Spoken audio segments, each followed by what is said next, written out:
pratiquement 1 heure qu'on est là. C'est pas normal qu'on soit à 135. Tapotez le like, s'il vous plaît. Attendez. Oui, le psy, on vous écoute. Bonjour, princesse. Oui. Bonjour tout le monde. Ouais, en fait, moi, en fait, moi, je trouve ça en fait trop choquant que je vais pas durer ici. Je vais même pas faire 5 minutes. Parce que ça, c'est vraiment de l'amateurisme, quoi. Moi, là, il faut bien qu'on se pose des bonnes questions.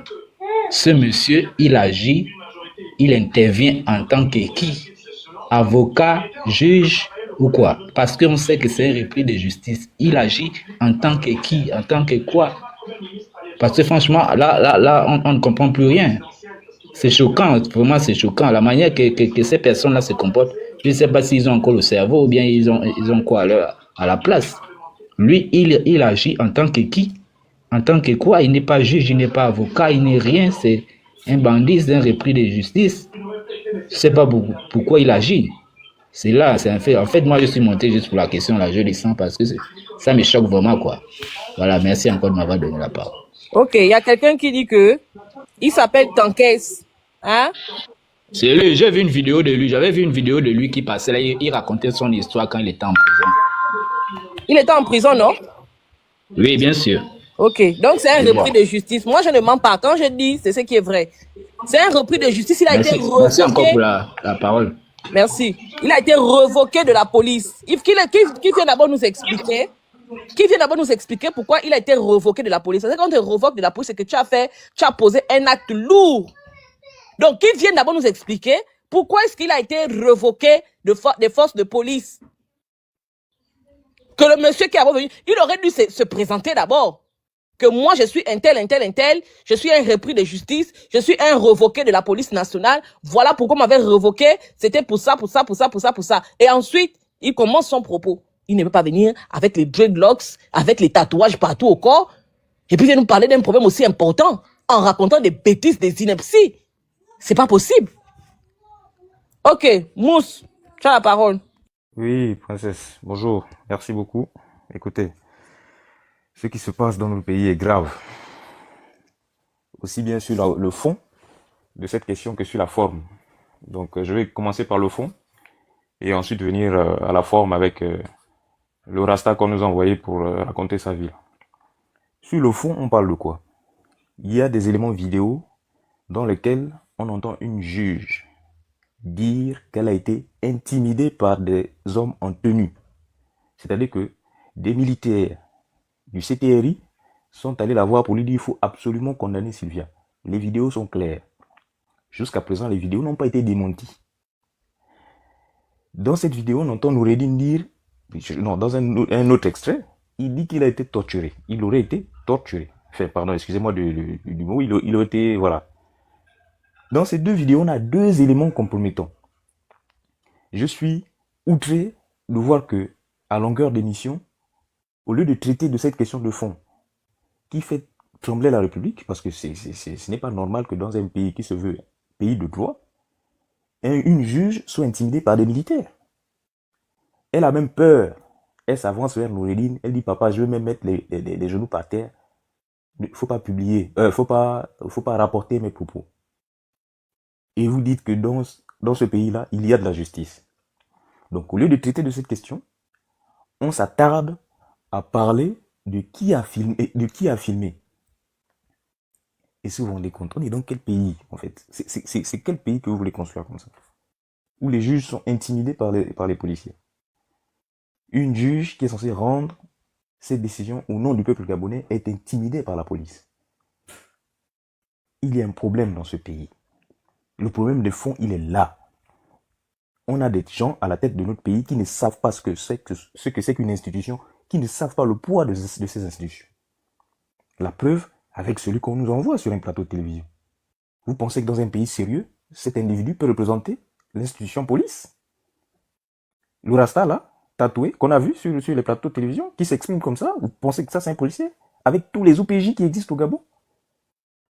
Mais s'ils sont connectés, qu'est-ce qu'ils pensent, tous ces OPJ là? Vous êtes officier de police judiciaire, vous avez fait une formation, vous avez gravi les échelons. C'est pas vous qu'on envoie, on va prendre un individu comme celui qu'on a vu là, qui vient faire des suppositions. Parce que ce qu'il est venu raconter, c'est des histoires. On a des éléments vidéo. Lui, il nous ramène des photos où, une photo où Sylvia n'a pas de photo, n'a pas de lunettes, une autre photo là où elle a les lunettes. Et après, il fait une supposition pour dire, il fait un raccourci pour dire c'est l'avocat qui lui a donné. Mais quelle vidéo, quelle image a-t-il pour prouver que c'est l'avocat qui a donné les lunettes? Et le journaliste fait bien de lui poser la question, comment vous avez ces informations? Réponse de ce type-là. Il dit, j'ai été un ancien policier, donc quand je cherche quelque chose, je trouve. Ah bon? Mais bravo alors. Très bien. C'est incroyable. C'est quoi ça, franchement? Dis-nous par quel moyen tu as fait pour savoir que l'avocat t'a sorti les lunettes de sa poche pour donner à Sylvia. Il dit non, mais il y a des agents qui ont vu qu'il y avait une transaction. Mais où sont les preuves, mon Dieu? On n'est pas au quartier. C'est une affaire d'État, là. Il se croyait où, lui? C'est qui, lui, cet individu-là, ce gars-là? C'est pas possible. Comment on peut être représenté par ça? Notre pays est la risée du monde avec des gens comme ça.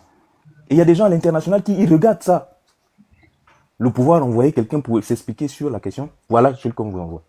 Comment avez-vous fait pour avoir les informations? Oh non, moi je suis un ancien policier. C'est quoi cet argument-là? C'est quoi ça?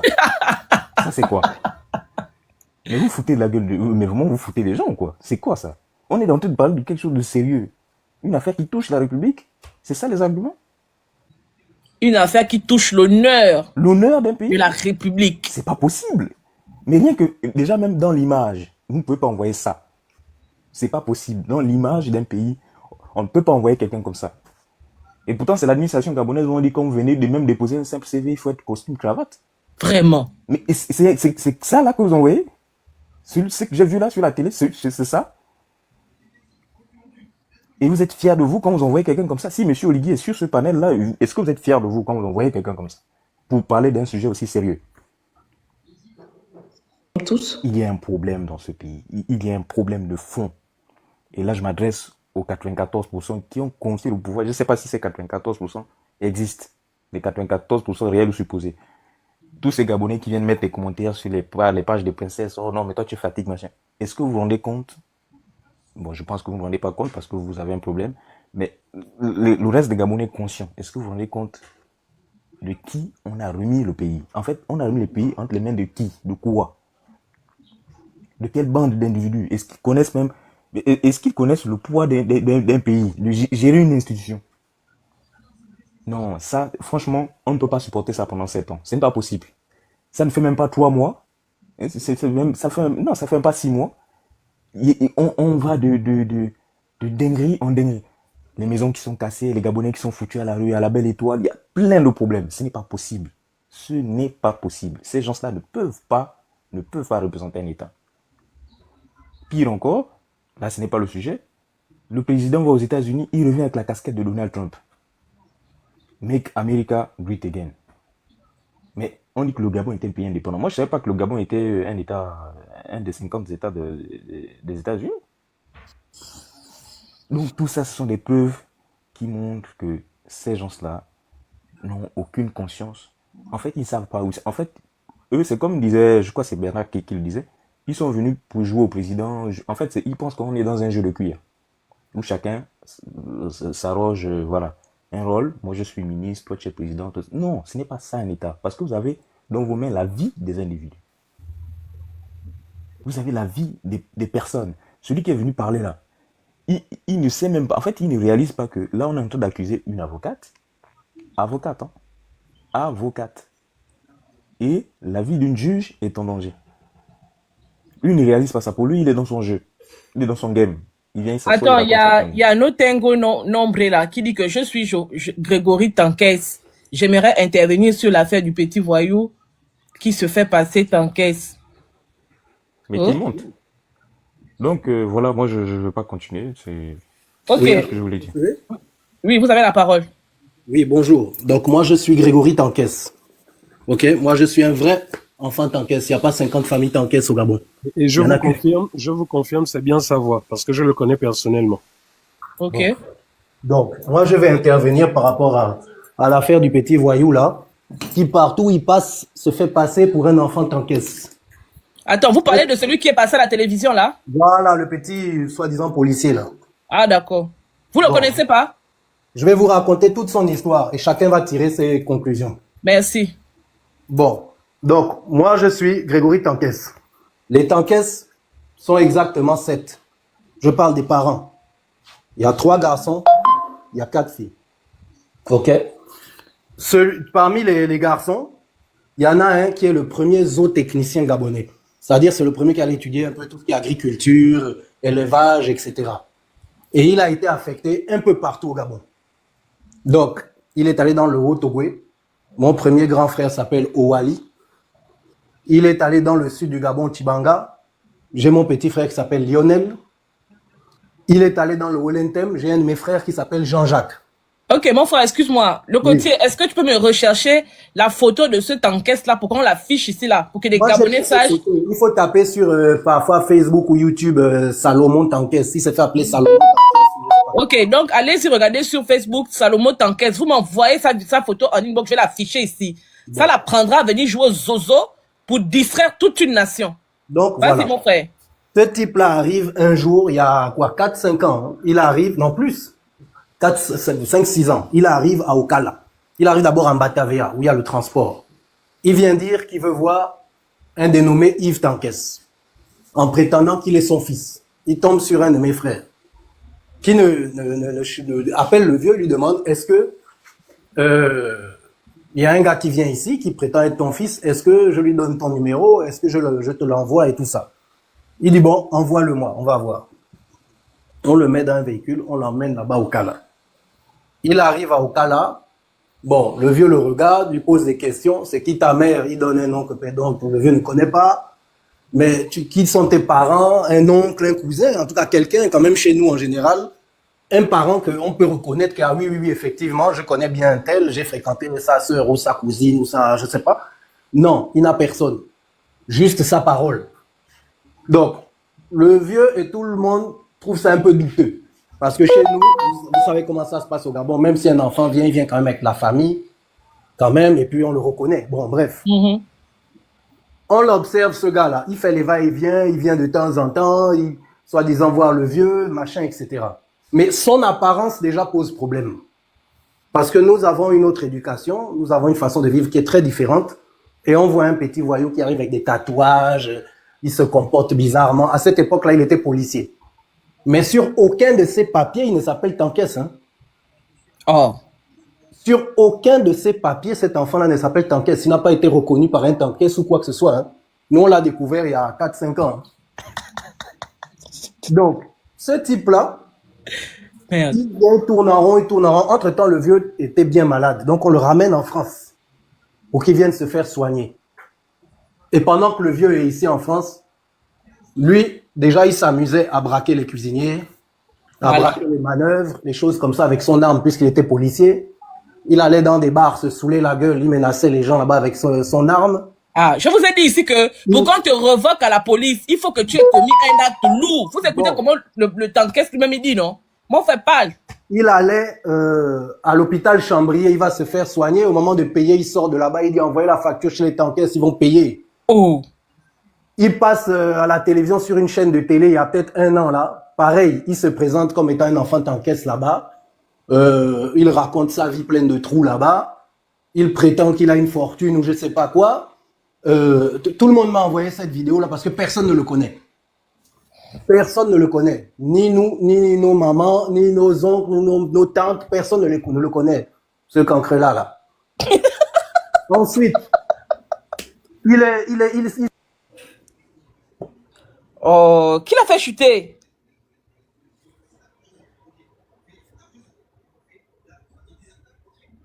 Oh.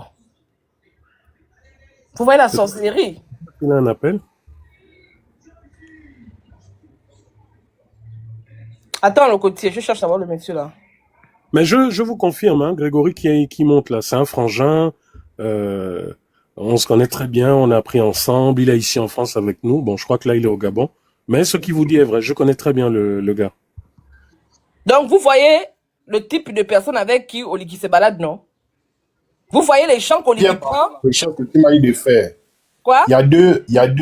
La recherche que tu as demandé de faire sur Facebook. Ils sont 2.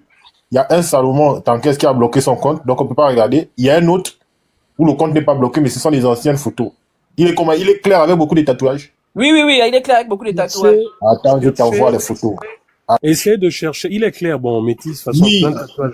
je t'envoie les Cherchez photos tout de suite. une vidéo. Il y avait une vidéo d'un reportage fait par Gabon 24, je crois, qui parlait de la drogue en milieu carcéral. Et c'était lui qui avait intervenu. C'était un reportage sur lui, hein.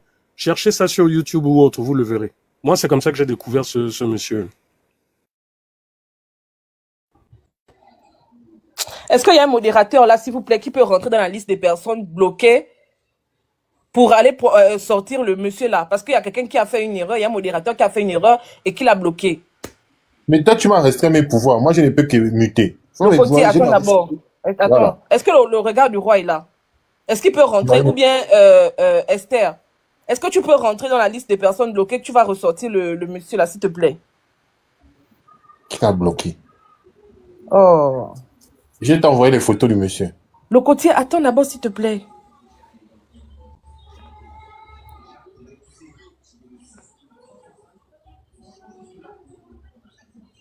Est-ce qu'il y a quelqu'un qui peut faire cette manipulation là, s'il vous plaît? Oh là là. Bon, bref, que quelqu'un d'autre prenne la parole. Regarde, si ça ne passe pas, qu'il passe par un autre compte et tu le prends en audio, c'est tout. Ok, allez-y, que quelqu'un prenne. Bernard ou bien Andrew, prenez la parole. On laisse Andrew. Alors, bonjour à tous. Bon, mon compte perso, Andrew, que vous connaissez, a été bloqué. Donc j'interviens avec ce compte-là. Ce qu'il faut dire concernant tout ce que vous voyez, en réalité, c'est que Brice Oligui Nguema, chef de l'exécutif gabonais, ne sait pas répondre à ce qui est sur lui. Et surtout pas sur lui. En fait, c'est pas tant sur lui, c'est sur ses frères. Et dans son frère chéri qu'on ne présente plus. Parce que ce qu'il faut rappeler dans cette affaire, tout ça c'est de la diversion.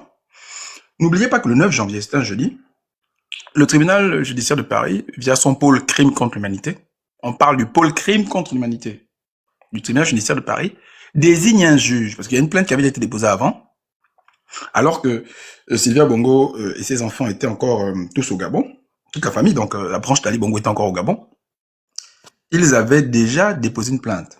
La plainte a été recevable, elle a été instruite, et au vu des éléments fournis, et c'est là où on va regarder, on va s'intéresser à cette histoire de lunettes, princesse, parce que il faut pas qu'on prenne les gens pour des demeurés. Donc c'est au vu de ces éléments-là que le jeudi 9 janvier 2025, on a désigné un juge pour instruire le dossier.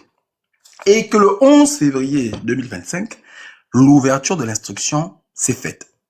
C'est pour ça que la veille, le 10, j'avais sorti la liste des personnes poursuivies, mises en examen dans le cadre de cette affaire. Donc pour justement des cas de torture, etc., actes de barbarie, tout ce qui est dans la plainte. Donc on est dans une affaire qui date de février, en vrai. Et qui sont ces gens? Colonel David, à l'époque il était colonel, hein. David, je sais pas s'il est passé général, j'en sais rien. Colonel David Stivialis, ancien directeur des personnels et de la chancellerie de la garde républicaine, qui est maintenant au service spécial. Là je pense sous ton contrôle, princesse. Lieutenant-colonel Lokama Rankama, commandant du groupe monstre de sécurité rapproché et proche de l'actuel chef de l'État. Bon, la rumeur publique assistante dit que ce serait son frère. Bon.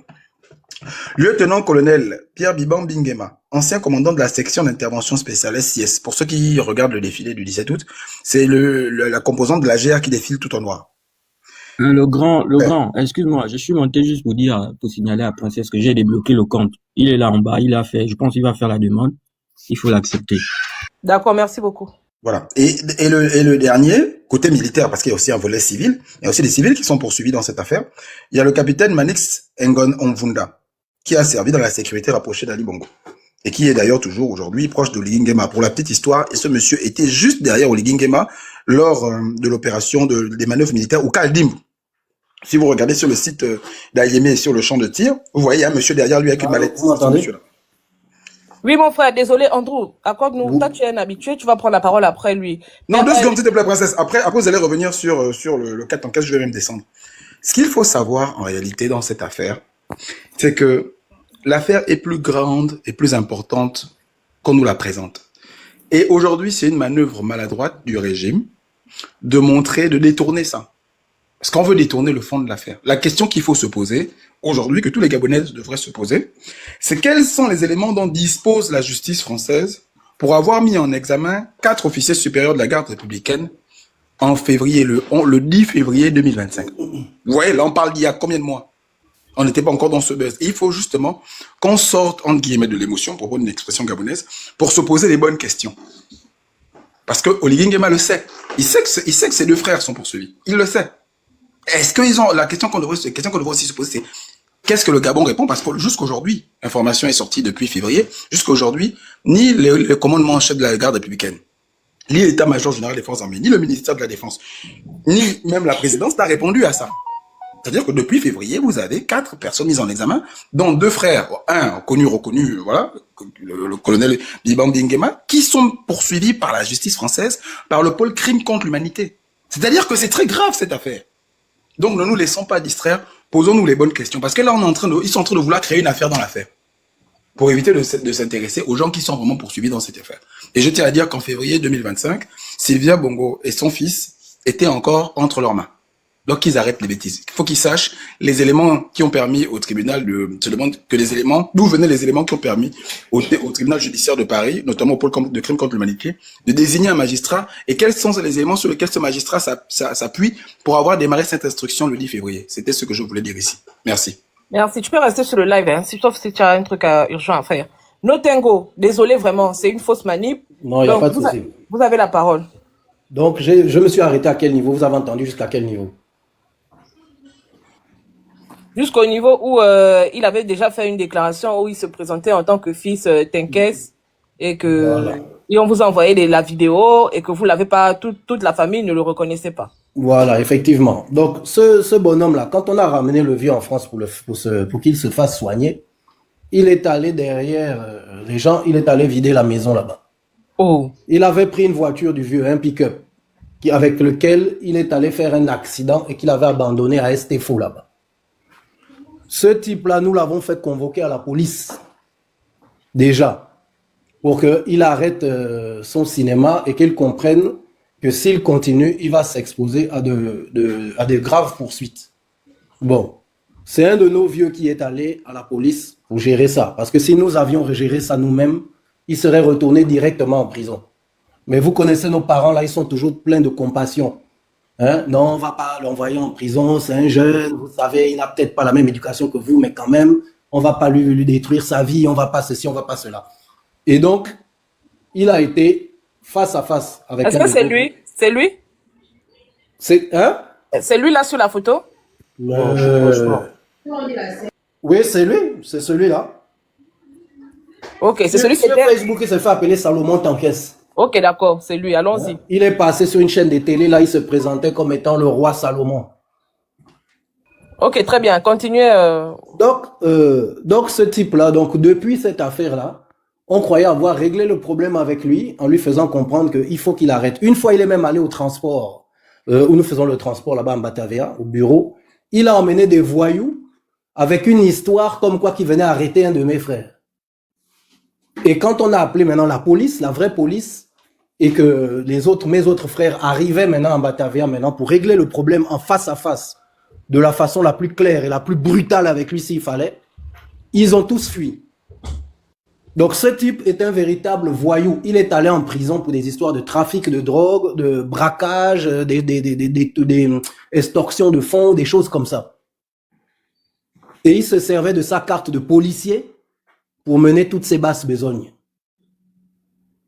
Voilà le personnage. Donc ne vous laissez pas leurrer quand ces gens-là passent, même quand ils passent à la télévision, je ne sais pas où est-ce que vous l'avez vu, ils parlent au nom du président, etc. Ce sont des gens extrêmement zélés. C'est un type qui vient du Wollentem, nous on ne le connaît pas. Personne ne le connaît chez nous. Personne ne le reconnaît. Ok? On n'a aucune acquaintance avec lui, ni de près, ni de loin. Il n'y a pas le plus petit lien. Il ne partage pas les mêmes valeurs que nous. Mais alors strictement rien à voir avec nous.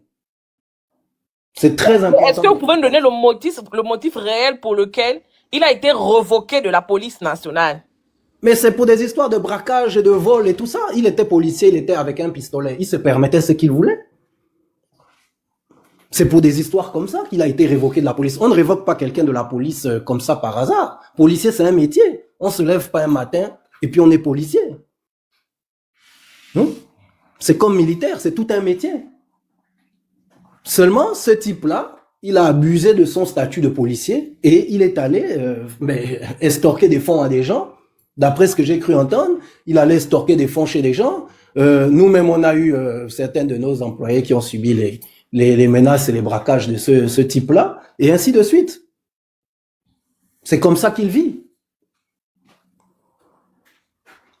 Donc, moi, je tenais à intervenir parce que plusieurs personnes m'ont interpellé en me disant, mais plusieurs personnes qui connaissent la famille, hein, depuis des grands, m'ont appelé pour me dire, mais c'est qui celui-là, là? Parce que on parle de lui, mais moi, je le connais pas dans la famille tant qu'est-ce c'est qui celui-là. Donc, c'est pour ça que je tenais à intervenir, dans votre live. Je n'ai même pas vu le début de votre live. Donc, je sais pas quels sont les sujets que vous étiez en train de traiter au Le départ. problème, c'est qu'il est allé à la télévision dire que il est au parfum de l'histoire de Noureddine Sivia et Ali Bongo, que lui, il a pris part aux enquêtes, qu'on lui a remis le dossier, et il a fait une déclaration pour dire que il a des preuves comme quoi Maître Eyue, Gisèle, et celle qui filmait, ou c'est elle qui a emmené les appareils qui ont permis à Noureddine de filmer certaines scènes.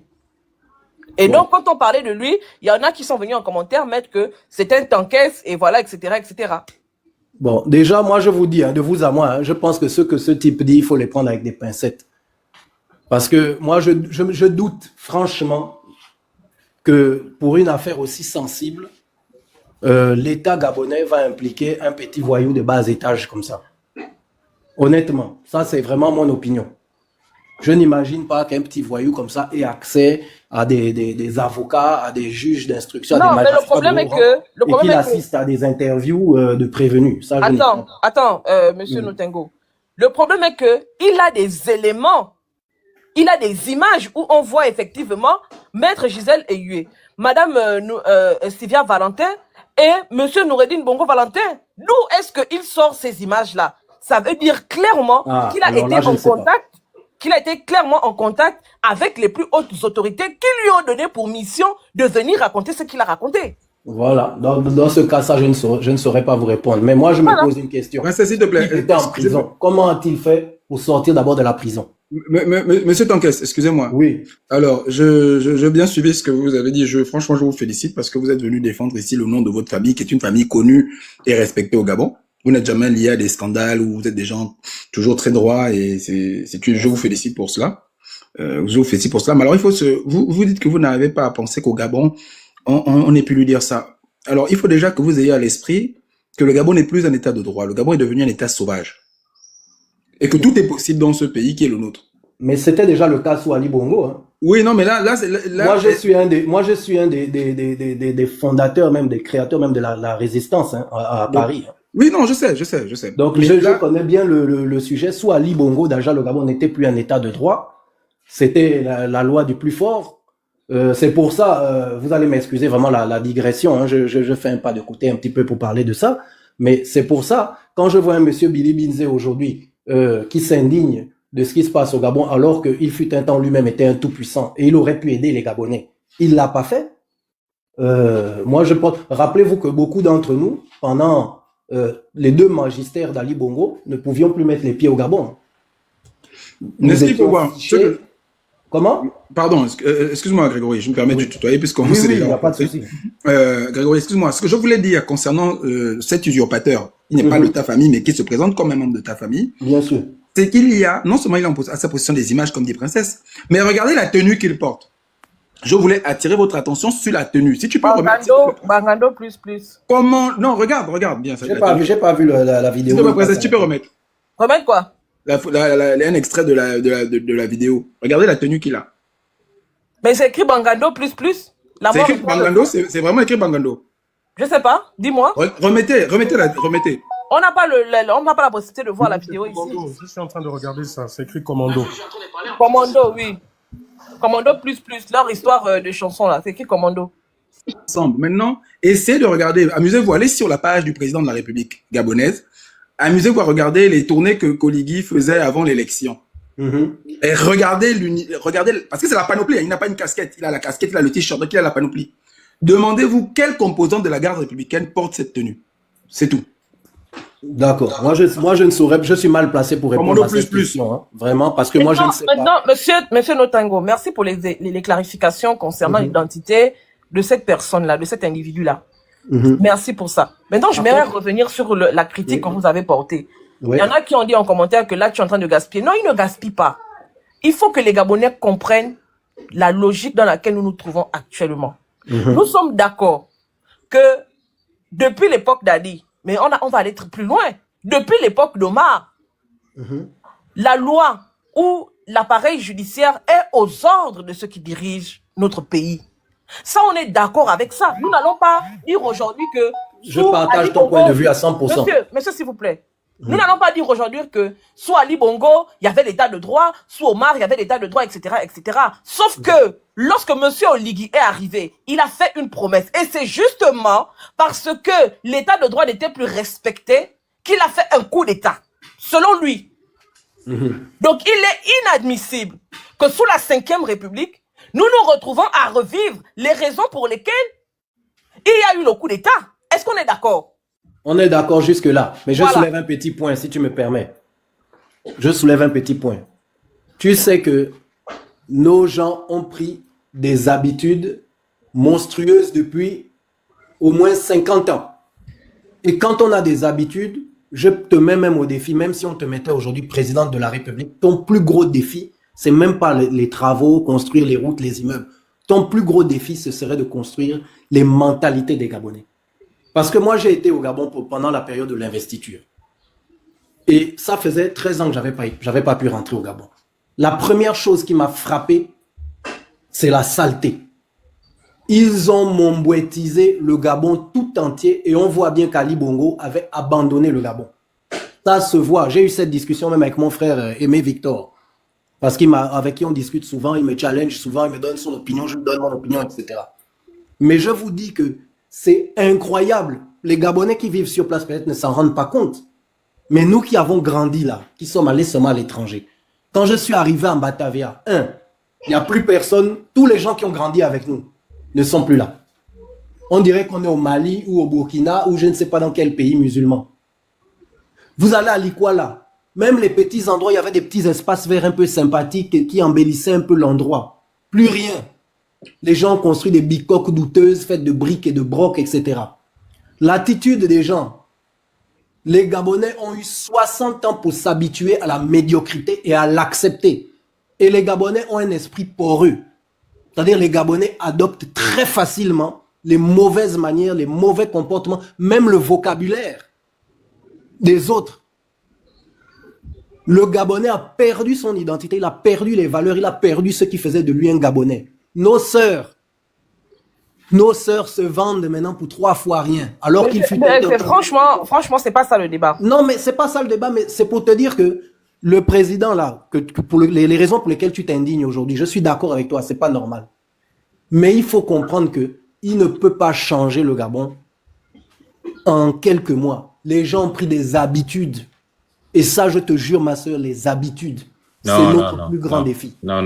D'abord, déjà, excuse-moi de te couper. Okay. Déjà, c'est pas le sujet. Et de deux, franchement, ce que tu racontes là, c'est moi, je suis désolé, c'est n'importe quoi. Quand quelqu'un veut changer, nous, on ne lui a pas dit de changer le Gabon en 2 jours. C'est par son attitude, déjà. C'est par ses décisions, les premières décisions qu'il prend. On ne voit rien, en fait. Ce n'est pas une question de, il va changer. Non. Quand quelqu'un veut changer, ça se voit tout de suite. Ça se voit. Et il a les pleins pouvoirs au Gabon. Ils ont voté une constitution qui lui donne les pleins pouvoirs. Donc, ne nous dites pas que il ne peut pas changer. Non, il peut. Il peut changer les mentalités. Le rassemblement qu'il y a eu quand il est revenu des États-Unis, il aurait pu faire interdire ça. Pourquoi il a laissé faire? Il a bien profité de ça, non? Et pourquoi il a envoyé les gens? Il a envoyé Mass Mussi pour rassembler les jeunes, pour leur donner de l'argent pour aller l'attendre à l'aéroport. Là, lui-même, il n'aurait pas pu changer ça. Il faut arrêter ça. C'est une question de volonté politique. Lui n'a pas la volonté. D'abord, je ne sais même pas s'il sait ce que c'est. Non. Et ce n'est pas le sujet. Je suis désolé. Tu as bien fait de nous présenter le Bangando, là, celui qui est venu nous raconter ces idioties à la télé. Mais sur la deuxième partie, là où tu veux nous amener, franchement, c'est pas possible. Je ne veux pas te laisser développer. Merci, donc, restons sur l'image positive que tu nous as apportée. Ne gaspille pas. Mousse, merci. Si tu permets, moi, j'aimerais dire quelque chose. Je suis monté juste pour ça. À Monsieur Tengo. Vous savez, quand on dit qu'on a les dirigeants qu'on mérite, hein, c'est à cause des attitudes comme celles que vous venez d'exprimer là. C'est-à-dire que vous-même, vous savez où on doit aller. Tout le monde est d'accord qu'il faut aller dans cette direction, mais personne n'est d'accord pour que ça commence maintenant au prétexte que ça fait 60 ans qu'on est dedans. Et donc, ça ne peut pas changer maintenant. Mousse venait de prendre l'exemple de l'aéroport il y a quelques jours. Il y a un monsieur qui s'appelle Talon qui est au Bénin à côté là. Ça fait 60 ans que son pays vit les mêmes travers. Parce qu'il est venu pour changer, il a pris un décret pour dire, moi Talon président, à partir de demain matin, le premier que je vois qui chante mes louanges, qui porte mon t-shirt ou qui veut me faire les salamalek parce que je viens d'un voyage à l'extérieur, il est mis en prison. Décret présidentiel. Allez-y au Bénin si malgré les 60 ans vécus avant Talon, ces exercices-là se font toujours. Donc arrêtez de trouver des excuses qui confortent ces gens-là dans l'esprit qu'ils veulent maintenir. Vous avez fait un choix qui ne va pas nous sortir de l'auberge, vous le savez. Parce que le fruit de ce qu'on a là, c'est le fruit de ce que vous concédez aujourd'hui. Vous voulez vous conforter moralement et intellectuellement en disant, mais Ali Bongo, avant ça, c'était déjà comme ça. Mais est-ce que quand Ali Bongo était là, les Gabonais dormaient et puis applaudissaient chaque matin au prétexte qu'Ali Bongo faisait les choses bien? On a contesté les Bongo depuis 60 ans. Il y en a qui sont tombés pour ça. Donc arrêtez de nous ramener toujours, parce qu'avant lui c'était déjà comme ça, et on doit se contenter du peu qu'il veut bien nous offrir. Ah non, ça ne passera pas. Si on a combattu les Bongo, si on applaudit le 30 août, si on a été tous dans les rues pour applaudir le 30 août, c'est parce que certainement, malgré nos habitudes, on était prêts et d'accord sur le fait que ça doit changer, ça ne peut pas rester en l'état. Et c'est lui qui est venu par les armes de la République nous dire que les institutions n'étaient plus des institutions. Et qu'il y a un certain nombre d'acteurs publics qui ont détruit ce pays, les Bongo en tête. Il en a pris juste 3 pour mettre en prison. Et il est venu avec une fable. Moi, président, j'estime que ce qui s'est passé avant moi, c'est déjà passé. Mais ce qui se passe à partir de moi, je ne peux plus tolérer. C'était ça son discours, hein. Il a choisi 3 coupables ou 4 ou une dizaine ou de coupables sur la main. Il a mis en prison. Qui va travailler avec tout le monde. Il va recycler tout le monde. C'est lui qui nous l'a dit. Ce qui compte, c'est ce qu'il va faire à partir de maintenant. Et maintenant qu'il est dans les mêmes travers, et qu'on vous rappelle que ça fait pas partie du contrat, vous croyez que la détestation des Bongo va faire qu'on va oublier? Il faut qu'on passe la crème là-dessus, parce que ce qu'il faut se souvenir, c'est les Bongo. Ça ne peut pas passer. On n'a pas combattu les Bongo parce qu'ils s'appelaient Bongo. On a combattu les Bongo parce qu'ils avaient des actes qui n'honoraient pas la patrie et qui ne préservaient pas notre intégrité physique, morale. Qui ne préservait pas nos intérêts en tant que Gabonais. C'est pour ça qu'on a combattu les Bongo. Aujourd'hui, les Bongo n'ont plus d'influence sur notre quotidien. Arrêtez de vouloir nous faire avaler ça à chaque fois. Parce que vous ne voulez pas reconnaître que le nouveau maître que vous avez choisi n'est pas à la hauteur des attentes populaires. Et vous venez, à chaque fois vous l'appelez Bongo. Alors non, mais c'est parce que quand Bongo était là. Non, mais parce que quand Bongo était là. Non. Ça ne passe pas. Nous, on a plus affaire au Bongo, hein. On a affaire à ceux qu'on lui dit à arrêter. Est-ce qu'on peut répondre? Laissez-moi finir, vous allez répondre. Attendez que je vous donne la parole. Donc, à un moment donné, merci pour l'information que vous avez donnée. Mais sur les actes que l'on remarque aujourd'hui, c'est une question de décision politique et de courage. C'est l'armée qui est venue, c'est pas des politiciens qui sont venus prendre le pouvoir. Si l'armée, parce qu'il l'a dit que lui c'est un bâtisseur, lui l'armée c'est la discipline. Au point où il a dit que la formation militaire pour tous les Gabonais parce que ça va discipliner les Gabonais, d'accord. Mais le devoir d'exemplarité, quand vous sortez l'argent des caisses publiques et qu'il n'y a pas de traçabilité, vous sautez les étapes budgétaires, vous sautez les étapes y afférentes, parce que vous voulez organiser l'anarchie. On vous rappelle que vous êtes militaire. Vous nous avez dit que la première chose chez un militaire, c'est la discipline. Donc, respectez les règles. Donc, on ne doit pas le lui rappeler parce qu'Ali Bongo, avant lui, était là, a foutu la même merde. Non, merci, ça ne passera pas. Si vous me permettez, non, parce qu'il y a Bernard qui est là, qui n'a pas encore pris la parole. On va reprendre. Revenons sur le sujet. Hein. Revenons sur le sujet. Ne nous laissons pas distraire. On est là pour un sujet bien précis. Monsieur Tengo est monté pour nous expliquer que déjà je vais refaire descendre Monsieur Tengo parce que voilà, pour nous expliquer que le monsieur qui a pris la parole était un repris de justice, était un braqueur, un chanvreux, un dealer de drogue, et qu'il n'est pas celui qu'il prétend être. C'est ce qui nous intéresse sur le débat du jour. Le reste, on en parlera prochainement. Voilà, donc Monsieur Bernard, vous avez la parole. Christian, tu as la parole. Merci, rebonjour tout le monde. J'ai pris aussi le live tout à l'heure en cours, mais j'ai bien eu le temps de bien comprendre, cerner. Je suis allé sur ta page Facebook, j'ai regardé au moins 10 fois la vidéo. Premièrement, vous savez, quand on reçoit un message, on regarde le porteur. La crédibilité du porteur dépend de qui il est. Qui le pouvoir envoyer? Un barbouze, un voyou, quelqu'un qui pendant des années a commis des impairs, quelqu'un qui a prêté serment de respecter et de faire respecter et de respecter l'ordre et la justice, mais qui, profitant de son arme, profitant de sa tenue, profitant de la force publique dont il était dépositaire, a commis beaucoup d'actes graves, je dis bien graves, et notamment la drogue, parce que j'invite tout Gabonais à aller voir l'émission de Gabon 24, où lui-même, il raconte comment il était dans la drogue, il introduisait les drogues en prison, de machin, etc., etc. Oh, c'est lui. C'est lui. Wow, C'est lui. Vénéo. Allez-y chercher et faites vite, de peur que ces gens-là ne suppriment ça. C'est bien lui. Allez-y regarder et enregistrer la vidéo. Voilà. C'est bien lui. Voilà pourquoi tout à l'heure, quand tu as mis la photo où il était allongé, j'ai eu du mal à le reconnaître parce que on ne voit pas bien qu'il est clair, on ne voyait pas ses tatouages, mais c'est bien lui. Et donc, parce que pourquoi ça m'a attiré? Parce que ce jour-là, j'avais eu peur. Je dis, mais comment un ancien détenu, fût-il policier, a le courage de sortir, de dire ce genre de choses? Et aujourd'hui, j'ai la réponse. C'est parce que tout simplement, c'est quelqu'un qu'Oligui a recruté dans ces fameux services spéciaux. Voilà. Donc déjà, pour moi, le message, il y a deux choses. Il y a le message et le messager. Pour moi, le messager est totalement disqualifié. C'est quelqu'un qui, par le passé, n'a pas hésité à violer la loi de la pire manière des possibles, au point où les policiers, les militaires qui sont extrêmement solidaires, là, n'ont pas pu le couvert et l'ont chassé. Premièrement. Deuxièmement, maintenant son message. J'ai regardé la vidéo. Même là où je vous parle, je regarde encore la vidéo. Il y a deux choses qui me sautent. Première question, cette vidéo a été prise où?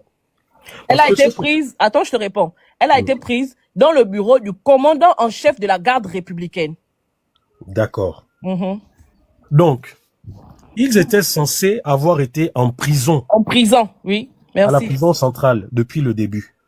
Premièrement, qu'est-ce qu'ils ont fait pour se retrouver dans le bureau de la garde républicaine quand on sait que ce bureau-là est dans l'enceinte de la présidence? La présidence. Et il faut rappeler aussi que le directeur de la prison a fait une déclaration où il a affirmé que jamais Sylvia et Noureddine n'ont quitté la prison si ce n'était que pour aller devant le juge. J'en viens. Merci. Voilà pourquoi je vous dis la famille. Vous savez, moi, je suis dans la communication. C'est mon travail, les images. Monter les images, c'est mon travail. Et des images assemblées ou mal assemblées peuvent dire une chose ou son contraire. Donc, quand je regarde les images, la première question que je me suis posée, c'est où est-ce qu'ils sont? Parce que je vois le mobilier est luxueux. Je vois qu'il y a une caméra de surveillance. Je me suis dit tout de suite, ça ne peut pas être dans un commissariat, ça ne peut pas être auprès d'un juge d'instruction. Pourquoi? Parce qu'il n'y a pas de caméra de surveillance. C'est interdit par la loi qu'un avocat qui est dans le secret avec son client soit filmé et enregistré. Sauf si un juriste peut monter et me démontrer le contraire. Mais pour la petite histoire, à cause des nombreuses bavures, des assassinats qu'il y a et des tortures qu'il y a, des tortures qu'il y a dans les commissariats et autres, l'une des propositions que j'avais proposées et qui a été validée, c'était que désormais, tout policier, tout dépositeur de la loi, lorsqu'ils sont en intervention, est, comme on voit en France ou aux États-Unis, des petites caméras de surveillance qui ne coûtent pas plus de 100 000 francs. Cette décision avait été validée. Avait été également validée que dans les commissariats, que toutes les interviews, les interrogatoires soient filmés officiellement. Ça a été validé. Mais, vous connaissez la suite, tout ceci a été balayé par Oligui. Donc, ça veut dire que légalement, cet entretien filmé n'a pas pu être dans un endroit judiciaire. C'est déjà moi ce que ces images m'apprennent. Maintenant, quand on apprend qu'ils sont dans le bureau au sein du commandement en chef de la garde républicaine, pour ceux qui ne le savent pas, c'est l'une des entrées de la présidence, du côté est, du côté de CK2 là. Voilà. C'est là où il y a cette entrée entre CK2 et le trésor public. C'est là où vous allez voir. Ils sont en face du trésor public à gauche et en face de la maison du commandant en chef de la garde républicaine sur votre droite, en fonction de comment vous êtes positionné. Exactement. Donc vous savez, quand je vous dis que ces gens sont bêtes, ça veut dire que leur propre vidéo là confirme encore à tous les Gabonais et à la justice internationale que Sylvia et Noureddine étaient bien à la présidence de la République. Judiciairement, ils n'avaient rien à faire là-bas. Premièrement. Deuxièmement, il nous montre une photo où on voit Sylvia. Sylvia n'a pas de lunettes. Ensuite, Sylvia a des lunettes.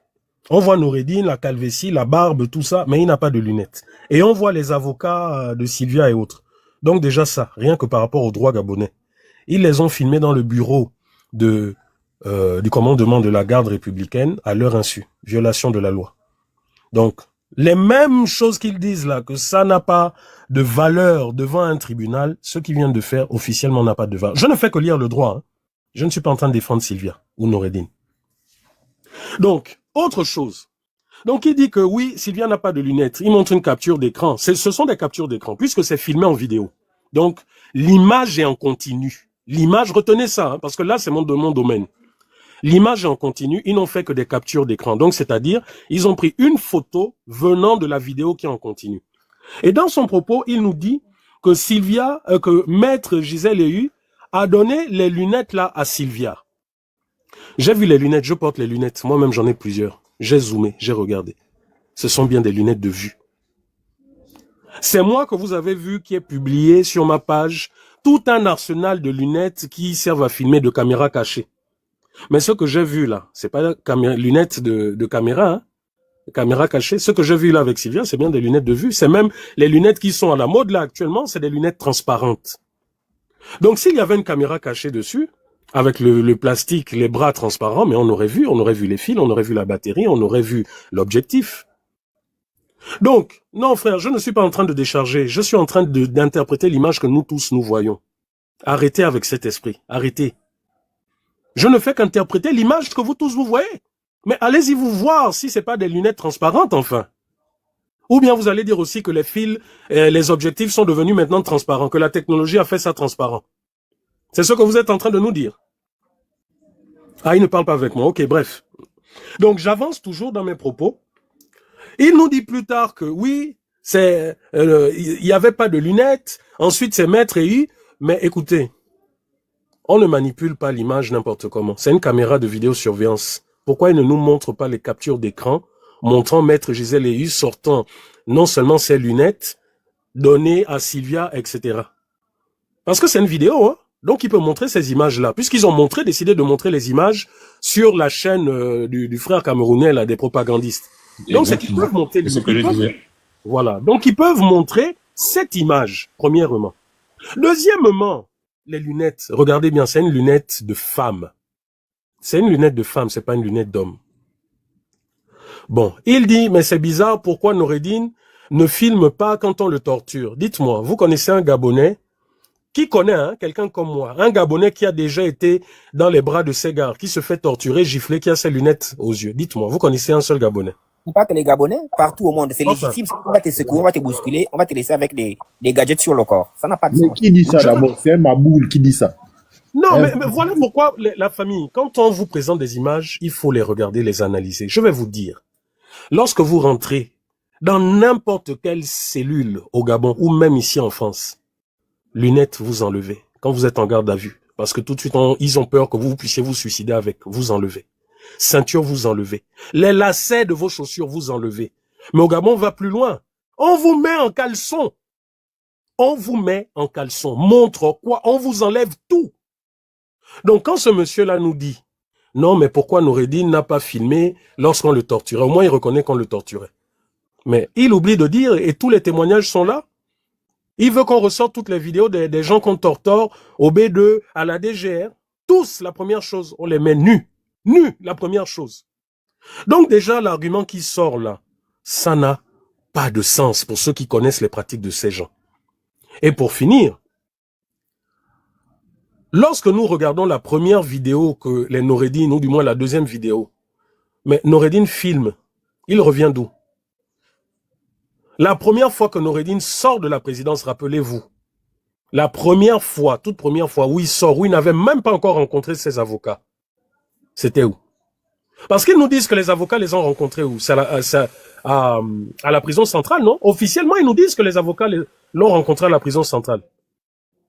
Donc ça veut dire que la première fois que Noureddine voit même le directeur de prison, il était seul avec sa mère. Et il filmait. C'est vrai, Bernard, je ne te coupe pas parce qu'il y a une vidéo où on le voit sortir de l'arrière d'une voiture. Et il est avec commence à sa filmer. mère. Oui, et il commence à filmer. Il a commencé à filmer depuis. Il n'y a pas d'avocat. Il n'y a pas d'avocat dans Le cette gars qui a vidéo. la casquette est bête. Hein. Est-ce que vous voyez? Mais je ne sais pas, il faut juste analyser les images et vous recouper avec les autres. Hein.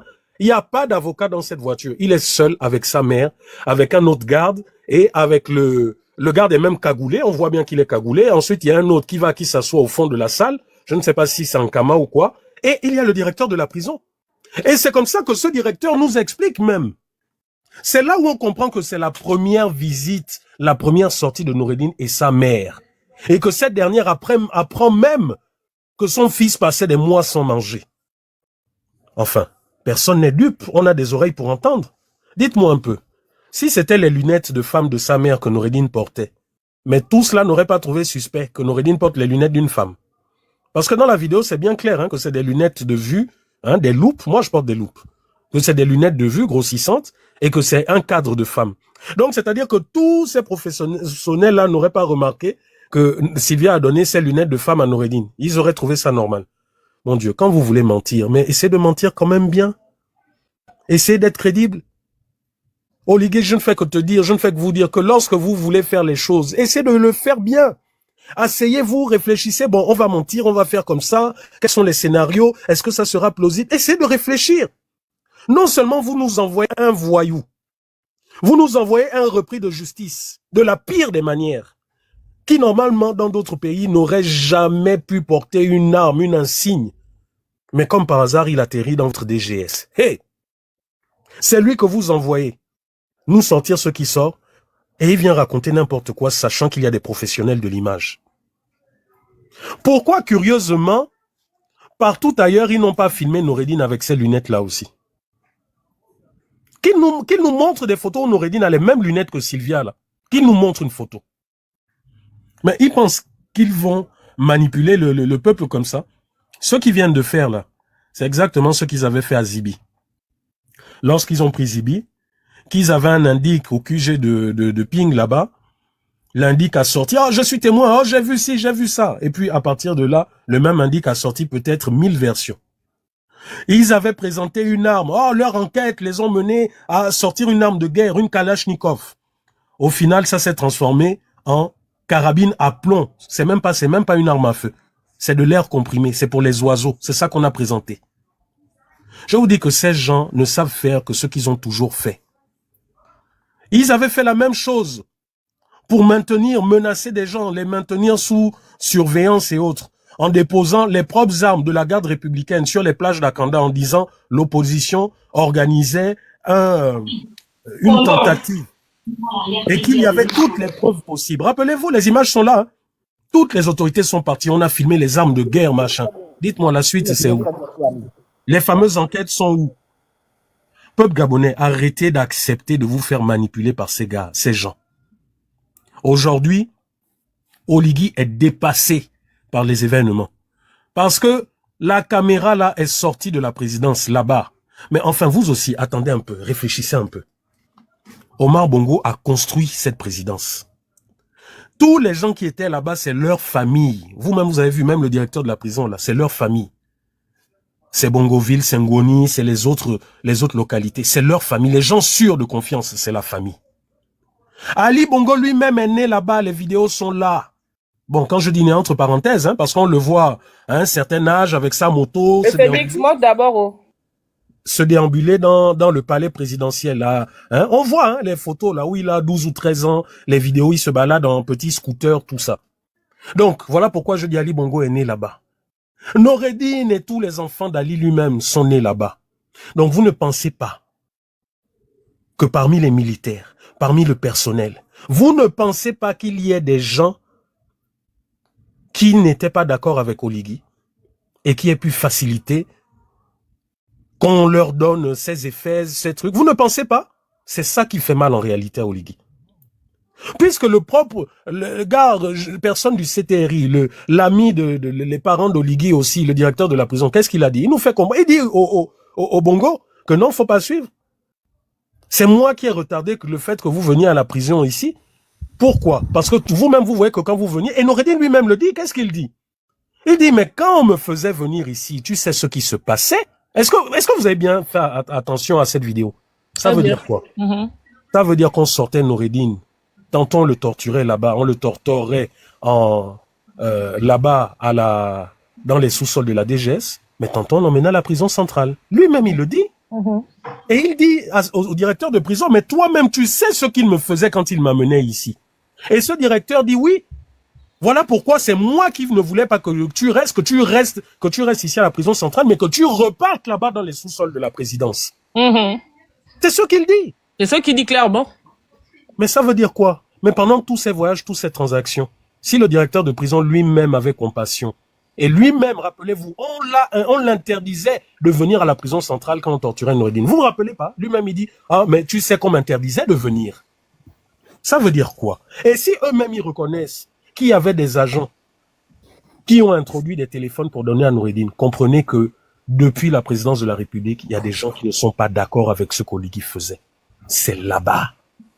Mais la moins chère, les personnes moins chères, c'est qui? Mais c'est Maître Gisèle Léhu. Elle n'est pas française.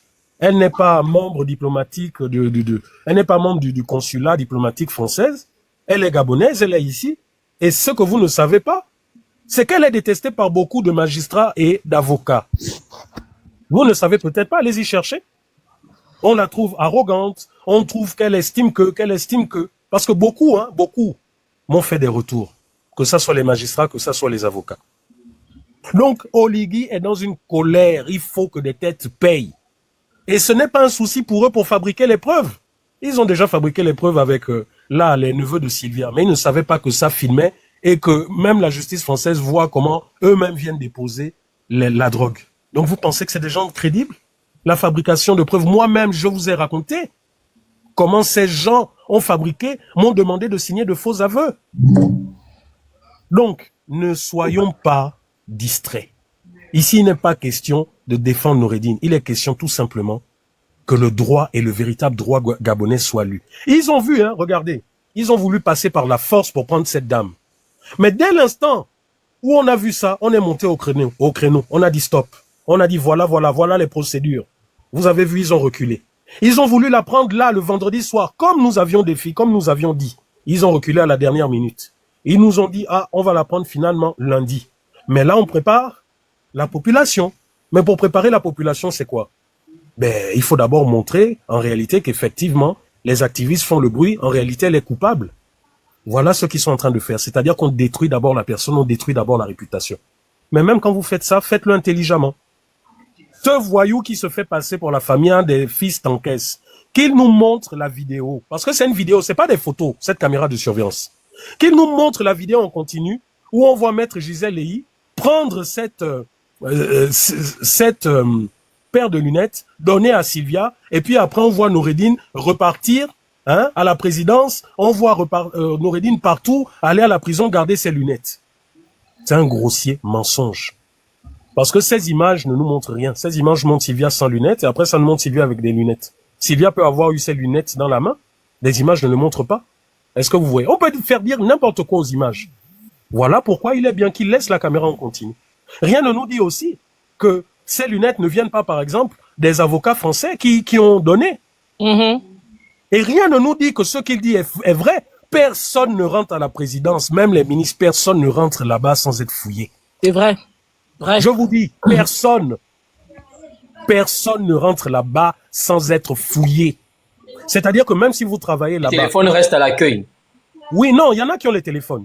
Mais c'est uniquement ceux qui travaillent là-bas. Mais ils sont quand même fouillés. Ils passent par les détecteurs de métaux et autres. Mais dans la sphère qui touche directement à la présidence, au président, les téléphones ne passent pas. Donc, ce jeune voyou-là, c'est bien de venir raconter des histoires. Mais il faut savoir qu'il y en a qui utilisent le port du cerveau en permanence. Utilisez votre cerveau en permanence.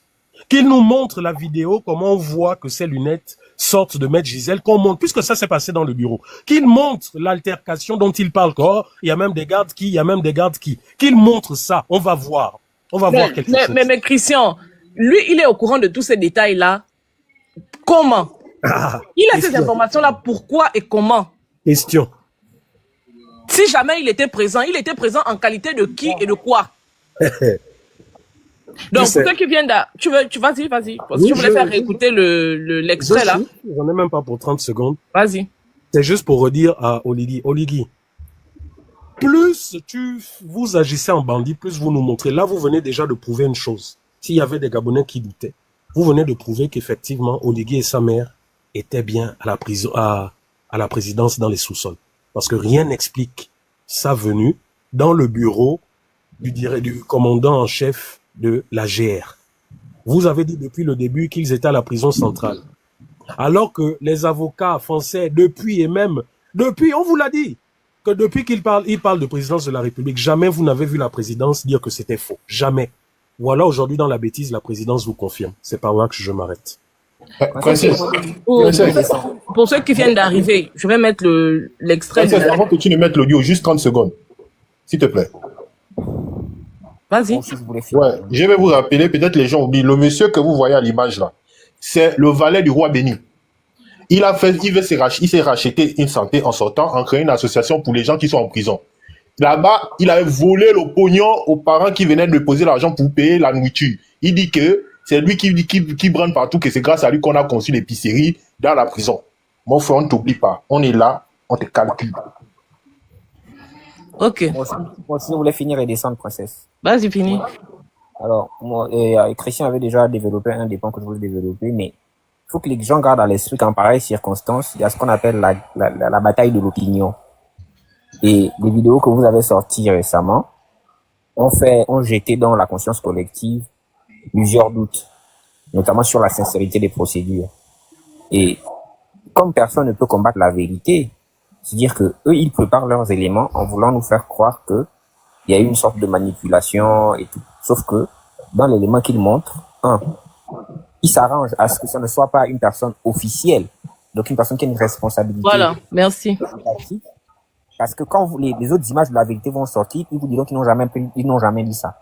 Mais moi, l'interpellation que je fais ici, à tous ceux qui écoutent, c'est que si moi, Moulingi, petit traînard au quartier, un vaurien, je décide d'aller à la télé, m'exprimer sur le sujet, alors que je n'ai pas qualité pour le faire, je ne sortirai même pas du média, qu'on va m'attraper à la sortie.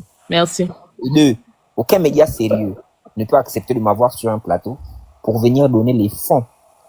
Sinon, de discuter du sujet sur le fond, comme ça l'a été sur cette vidéo-là. Comprenez déjà donc que le monsieur qui parle, parce qu'il a vu des éléments qu'il a mis à contribution, ne parle pas parce qu'il veut parler. Il est mandaté par qui? Par les sources. Et la source, c'est qui ici? Ce sont nos institutions sur le dossier. Maladroitement, ils ont dit que les images qu'il a brandies là sont prises à l'intérieur de la direction, je sais pas quoi, de la GR. Mais entre nous, ils viennent conforter l'idée que c'est pas une affaire judiciaire. C'est plutôt une affaire politique et militaire. Pourquoi? Mais parce que, à leur niveau d'inculpation ou d'accusation, c'est pas à cet endroit-là qu'ils doivent se retrouver pour un quelconque interrogatoire. Merci. Si chez le procureur général ou chez un juge d'instruction ou chez le procureur, quand on les sort du milieu carcéral, ils doivent aller au tribunal. C'est là-bas qu'ils doivent aller. Ils ne peuvent aller nulle part ailleurs que là-bas. Donc leur lieu de machin, c'est soit là-bas, soit en prison. Qu'est-ce qu'ils font dans le bureau d'un des dirigeants de la GR? Du commandant en chef de la GR, faut le dire. Est-ce que c'est lui le responsable des enquêtes? Il a pris la responsabilité des enquêtes à la place du procureur de la République. Il doit nous dire, est-ce qu'il est juge d'instruction? Il doit nous dire. Et donc, en voulant voiler ou manipuler les masses, ils finissent même par se trahir eux-mêmes. Giovanni, comprenez ce que vous pouvez Giovanni, dans le même sens, dans ce que tu dis, 2 secondes. La DGSS n'a aucune compétence juridique. Ce ne sont pas des officiers de police judiciaire. Mais ils prétendent qu'ils mènent l'enquête. C'est pour ça que je dis que c'est pas une affaire judiciaire. C'est une affaire politique. Et le fait de leur présence là le confirme. Un autre élément. Quand j'entends, et même des gens très sérieux, pour qui j'avais beaucoup d'estime et de respect, se prononcer sur la question, j'entends des gens se prononcer sur cette question, des gens qui connaissent le droit, et le débat sur le respect des droits humains était quelque chose pour laquelle il fallait rien concéder, ils me l'ont appris. Ces gens s'est prononcé sur cette question en disant, il faut qu'on nous dise comment quelqu'un a pu filmer une procédure comme ça dans le bureau d'un juge. C'est une violation du secret de l'instruction. Je me suis posé juste une question. Au regard de ce que dit le juge dans cette vidéo, est-ce qu'on est encore dans une instruction judiciaire? Non. Et donc, du coup, on ne peut pas mettre cette vidéo sur le coup de la violation de l'instruction, puisque les méthodes qui sont utilisées à l'intérieur, en dehors du lieu, mais le fond des échanges ne donne rien de judiciaire. Et donc, oui, on n'est plus dans un échange judiciaire, auquel cas, moi qui suis accusé, moi qu'on veut faire porter le chapeau de tout, je me donne les moyens nécessaires pour faire en sorte que le jour où on sera dans un débat judiciaire, je sois capable de prouver que ce qui a été fait ce jour-là était fait juste pour me condamner. Et donc, je ne suis dans aucune violation, puisque depuis le départ, les méthodes utilisées montrent qu'aucune méthode, aucun procès judiciaire ou aucun acte judiciaire ne peut amener à un échange comme ça entre un juge d'instruction et un prévenu. On n'est pas dans un échange judiciaire. Si je me retrouve à la route, par exemple, en train de discuter avec un juge d'instruction, et que là, on s'est dit 2-3 trucs, et je prends la liberté d'enregistrer, est-ce qu'il peut me dire que je viole le secret de l'instruction, puisque ce qui a été fait dans le cadre d'un échange banal, quel que soit l'endroit. Donc, on ne peut pas brandir cet élément-là pour dire il y a eu violation du secret d'instruction, alors qu'on n'est pas dans une procédure judiciaire.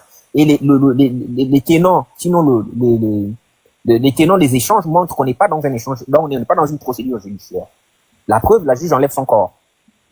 Donc, au fond, on est aujourd'hui certain qu'on est simplement dans une guerre de manipulation par ceux qui se sentent acculés par les vraies procédures juridiques. Et l'autre aspect, j'aimerais inviter les gens à ne pas tomber dans ce que j'ai entendu jusqu'ici de la part de beaucoup de gens qui sont d'apparence très intelligentes, mais qui se refusent de réfléchir sur le sujet. Sylvia, famille, tout ce qu'il faut là, est-ce qu'ils ont des comptes à rendre à la République gabonaise? La réponse est sans équivoque, oui. Mais vous ne pouvez pas prendre Sylvia, fils, et laisser le mari, qui, au fond, est la clé de voûte de cette saga judiciaire qui doit s'ouvrir. Si vous voulez condamner Sylvia sur les actes qui ont été posés durant la gouvernance de son mari, vous ne pouvez pas dire que le mari n'a rien à se reprocher. Ça n'a pas de sens. Si vous êtes vous-même cohérent, ça ne peut pas s'expliquer. Donc, commencez par restituer à Ali Bongo la responsabilité pénale qui est la sienne. Si réellement vous voulez régler les comptes à Sylvia et son fils. Parce que c'est Ali Bongo qui a provoqué tout ça. Ça, c'est un. Et deux, sur le sujet aujourd'hui au tribunal de Paris, les questions préjudicielles, c'est quoi? On a été en milieu carcéral, enfin du moins on a été séquestré par des gens qui sont dans l'appareil étatique du Gabon. Ils n'ont pas porté plainte à l'État gabonais. Ils ont porté plainte à des individus. Et de ce point de vue, on a été traité de telle autre façon. Est-ce qu'on est capable de le prouver? Oui. Et donc, j'entends pas comment les gens peuvent raisonner en disant, oh, eux aussi peuvent se plaindre. Ils vont se plaindre de quoi? C'est pas eux qui ont fait ça avant aux autres. Mais s'ils ont fait ça avant aux autres, ils étaient entre nos mains. Pourquoi on n'a pas agi en conséquence pour que cela paye le prix de ce qui leur a été reproché? Ça, c'est un. Deux, quand eux, ils ont fait ça, est-ce que nous, on est resté muets? On a dénoncé. Je veux dire, ça ne se fait pas. Quand on est dans des territoires civilisés, des gens éduqués, on ne peut pas traiter les humains comme ça. Et j'ai même entendu plus grave, c'est-à-dire que les gens sont devenus amnésiques au point de faire porter à Sylvia et fils les responsabilités de 2009 et de 2016. Mais qui ignore qu'avant la chute d'Ali, Sylvia passait tout son temps à Londres parce qu'à Combessi lui faisait de l'ombre ici. À Combessi et certains de ses amis qui sont aujourd'hui dans la machine. Qui ignore ça? Au point où elle préférait rester à l'extérieur, elle ne venait que pour des événements bien précis. Donc elle n'avait aucune influence de ce qui s'est fait en 2009 jusqu'en 2016. On ne peut pas lui faire porter la responsabilité de tout ça. C'est pour ça qu'il faut ramener Ali au centre du village. Parce que c'est lui le catalyseur de tout ce que l'on peut reprocher à la famille Bongo-Valentin. Donc, ce que je voulais ramener, faisons le procès de Sylvia, mais faisons-le avec les éléments qui relèvent de leur responsabilité. Mais n'allons pas dans les émotions parce que moi qui vous parle, j'ai perdu quelqu'un. J'ai perdu quelqu'un, donc j'ai une raison personnelle d'en vouloir à ces gens. Mais je ne suis pas dans les émotions. Je ne suis pas dans la manipulation. Mon frère est mort, même si personnellement j'arrive à attraper Sylvia et son fils. J'en ferai ce que je peux, ou Ali Bongo même. Mais ça ne va rien changer à la réalité gabonaise. Ça ne va rien changer au quotidien des Gabonais. Ça ne va rien changer à ça. J'aurais assuivi peut-être une sorte personnelle, mais est-ce que ça arrange les problèmes du Gabon? C'est pour ça que je dois rester concentré sur les sujets de fond. Est-ce que je veux une justice, qu'importe qui fait face à la justice? Est-ce que je combats les injustices, qu'importe la victime qui se retrouve face à moi, même si celle-là a été le bourreau d'hier? Ce sont les vraies questions qu'on doit se poser lorsqu'on aborde cette question-là. Sinon, on n'y comprend rien et on fait passer des gens qui vous donnent des éléments objectifs